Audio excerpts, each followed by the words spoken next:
Então, né, a gente vai continuar aqui falando de Bíblia, né, na medida do possível, elencando algumas situações que podem sim nos ajudar na construção, né, de uma perspectiva hermenêutica que seja própria, né? Eu digo própria, não nossa, afinal de contas, não de cada crente, mas que seja própria daquele grupo, né? Daquela congregação, e do que ela constrói a partir dessa visão em conjunto, a partir desse aprendizado coletivo, né? Acerca da eficácia da Escritura Sagrada, acerca do conhecimento, né? Daqueles conhecimentos básicos que devem fazer parte do cotidiano, né? De uma vida eclesiástica, de um contexto eclesial. Mas eu confesso para vocês que eu já passei por situações assim, eu não vou dizer constrangedoras, mas muito surreais, né? Situações surreais mesmo. Tem bastante tempo isso. Eu uma vez fui convidado pela educadora religiosa de uma determinada igreja aqui na Zona Oeste, e era a abertura do trimestre da EBD. Aquela igreja ia estudar naquele trimestre o livro de Apocalipse, e eu fui lá dar uma palavra sobre a questão do Apocalipse, né? Mas antes de entrar propriamente na questão do Apocalipse, do livro, da autoria, aquelas coisas que a gente está acostumado a fazer numa palestra, num estudo, eu fui buscar, né, dentro do contexto canônico, onde esse livro, o Apocalipse, se encontrava, se encaixava. Lembrei também que já houve problema na história do cânon para aceitação desse livro como um livro canônico, inspirado, né? Essas coisas mais de fundamentação histórica. E também, né, como a gente estava falando de Apocalipse e de Bíblia, eu quis também dar uma visão bastante panorâmica, né, do que é a Bíblia, né, buscando principalmente uma explicação sobre a Bíblia do ponto de vista gramatical, né?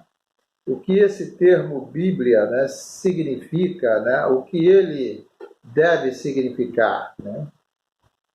E aí, quando a gente fala de questão gramatical, a gente vai entrar no substantivo, né, no substantivo Bíblia. E a gente vai se reportar principalmente à sua origem, né, no léxico grego, da língua grega, né? Então, na língua grega, você tem a palavra biblos, preste atenção nisso, biblos, você tem isso na língua grega. Esse termo biblos, ele é um nominativo, né, singular. Esse Ômicron Sigma aí diz que ele é nominativo singular de segunda declinação, tá? E biblos, né? E tem até um pastor e teólogo aí norte-americano que até assinalou uma coisa que passava por mim despercebido, né?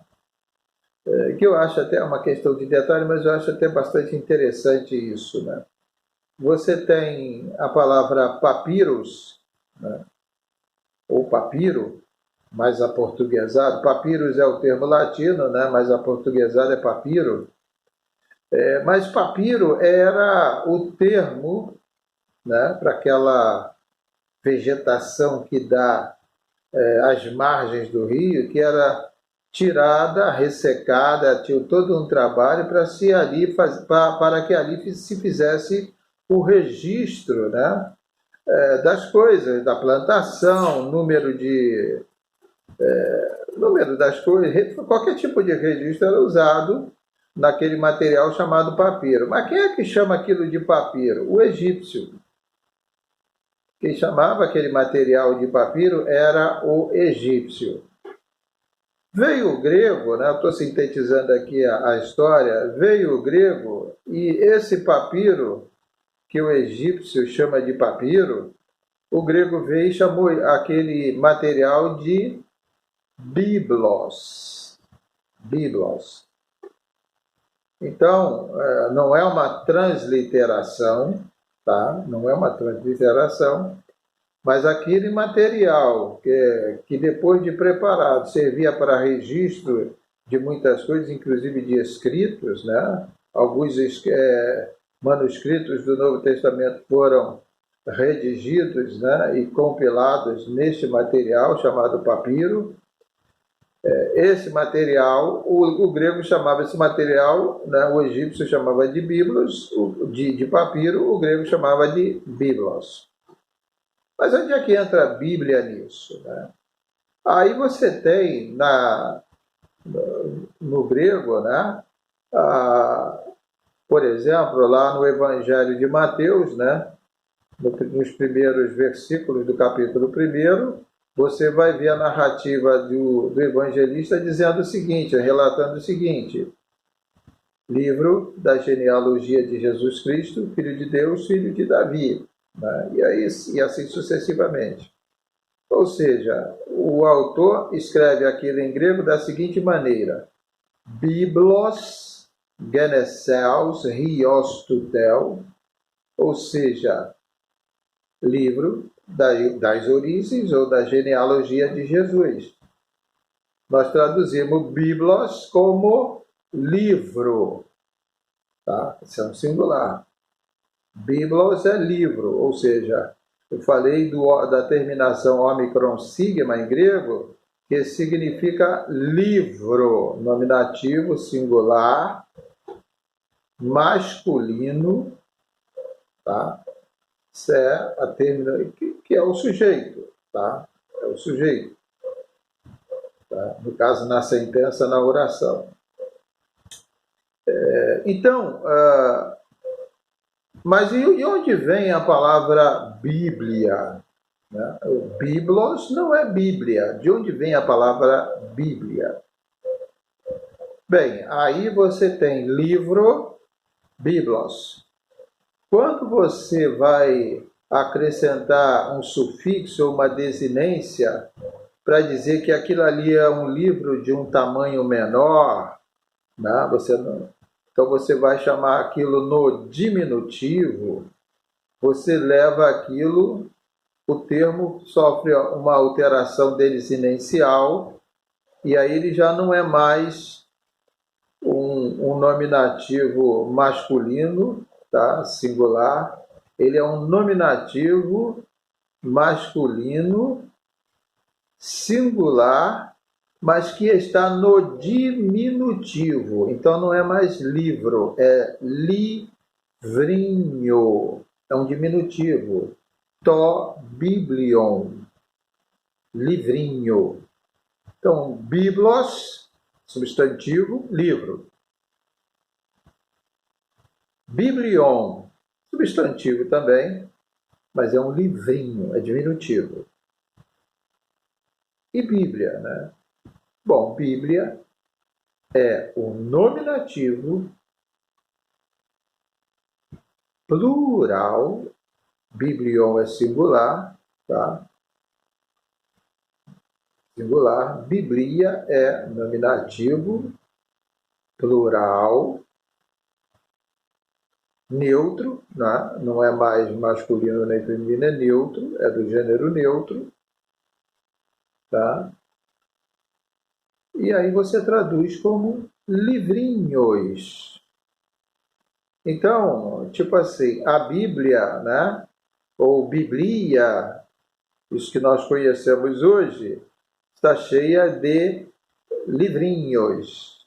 Tá? Então, Biblia é os livrinhos, que é a palavra que dá origem à Bíblia em português, que é uma palavra de um léxico de origem grega. Então a gente eu vim falando isso, né, reportando aqui a questão dessa palestra, vim falando isso, mas o que fiz todo esse tipo de trabalho de colocar alguns detalhes, até para enriquecer a forma como a gente recebe determinados conteúdos, né? Não estou falando nem de conhecimento, mas conteúdos, e como nós vamos fazer uso deles. Mas o que causou assim, que foi muito... E as pessoas, poxa, eu não sabia disso, né? É alguma coisa que a gente às vezes acha que os crentes são expert em Bíblia, conhecem tudo, né? Mas às vezes esses pequenos detalhes passam despercebidos.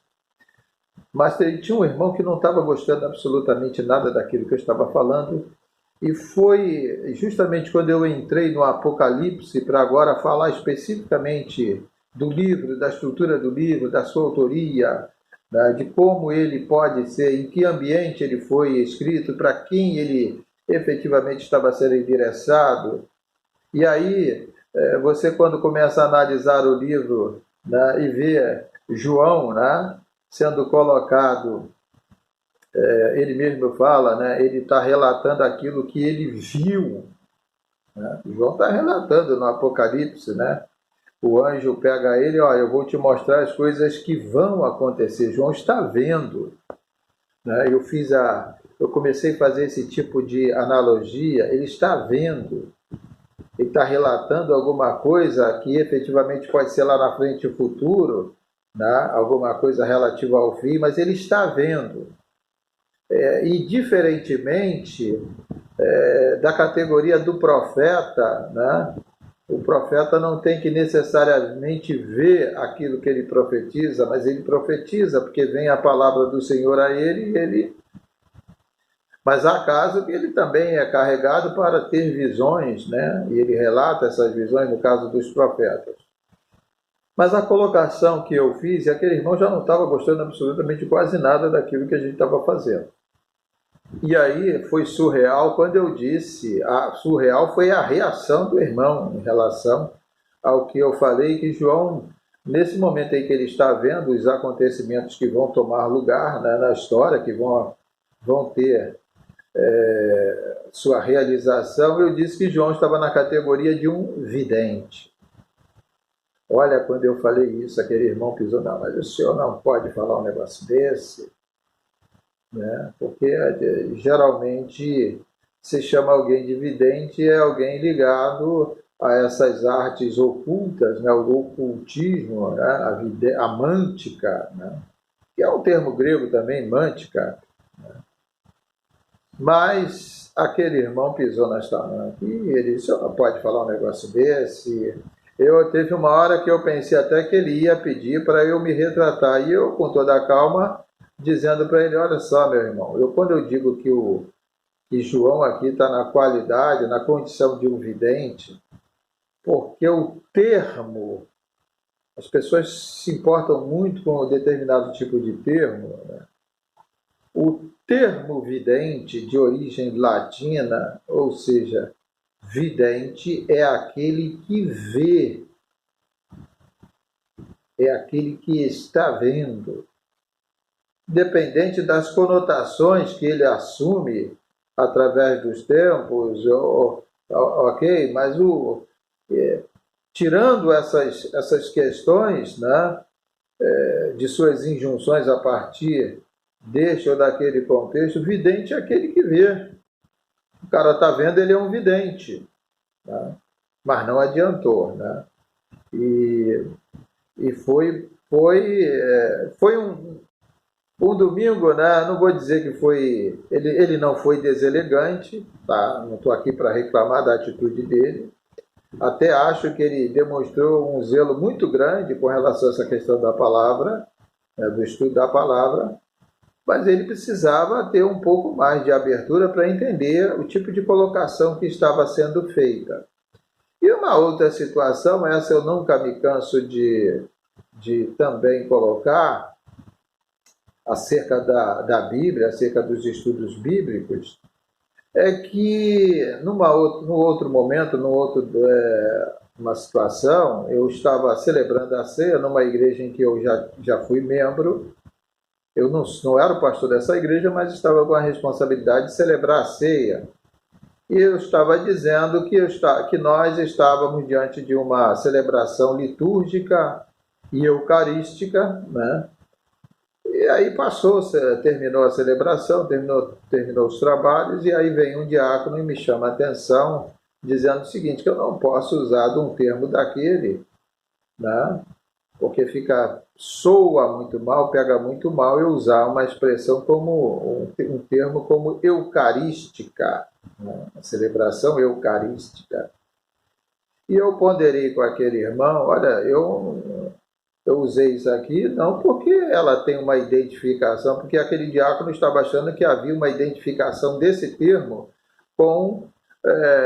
sabe como é que são os evangélicos e os protestantes em relação aos católicos, né? Ele estava achando que aquilo tinha uma relação direta com o catolicismo. E eu estava dizendo para ele o seguinte, não, eu estou falando até de um termo que tem origem bíblica. É um termo de origem bíblica, meu irmão. Porque lá Paulo, em 1 Coríntios capítulo 11, né, Paulo fala do relato da ceia do Senhor, da forma como ele recebeu. Ele diz, eu recebi do Senhor que também vos ensinei, que o Senhor Jesus, na noite em que foi traído, tomou o pão e, tendo dado graças, esse dar graças, o verbo aí, dar graças, significa, em grego é eucaristessas, é um auristo. Ele deu graças.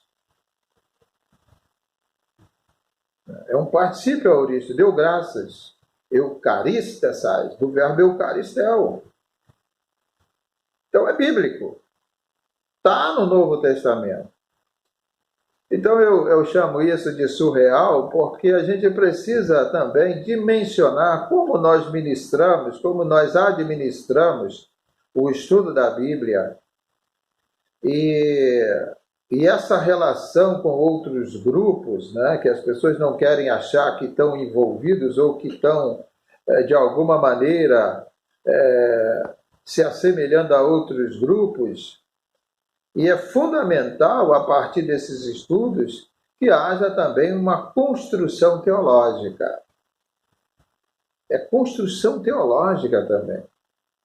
Doutrinal, dogmática, né, e, por assim dizer, teológica. Então,